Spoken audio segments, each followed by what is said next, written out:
வெண்டைக்காய் பஜ்ஜி செய்யலாம் வாங்க.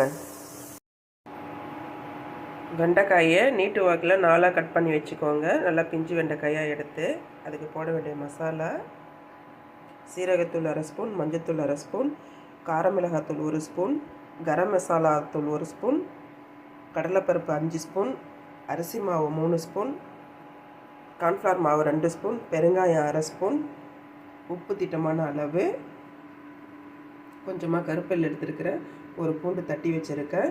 இது எல்லாத்தையும் நம்ம ஒரு பாத்திரத்தில் கொட்டி மிக்ஸ் பண்ணி எடுத்துக்கலாம். உப்பு நல்லா எல்லாத்துலேயும் ஒன்று சேர வர அளவுக்கு கலக்கி எடுத்துக்கலாம். அதுக்கப்புறமா காயை போட்டு நம்ம பிசைஞ்சு எடுத்துக்கலாம்.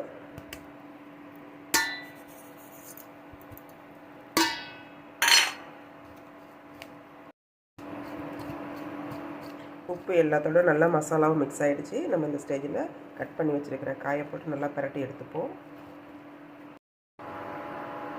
பரட்டி எடுத்த காயோட ஒரு 2 ஸ்பூன் அளவுக்கு மட்டும் தண்ணி விட்டு நல்லா பிசைஞ்சு எடுத்துக்கோங்க.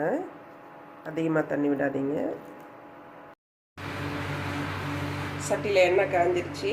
நம்ம இந்த ஸ்டேஜில் மசாலா தடவி வச்சுருக்கிற வெண்டைக்காயை போட்டு பொரிச்சிடலாம்.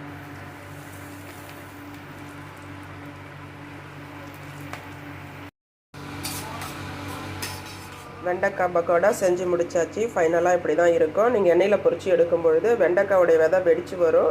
அதனால் கொஞ்சம் பார்த்து சேஃப்டியாகவே நீங்கள் தள்ளி இருந்து எண்ணெயில் பொரிச்சு எடுத்துக்கோங்க. இன்றைக்கி என்னுடைய சமையல் வெண்டைக்காய் பொரியல், காய் சாம்பார், சாதம். இதான் என்னுடைய சமையல்.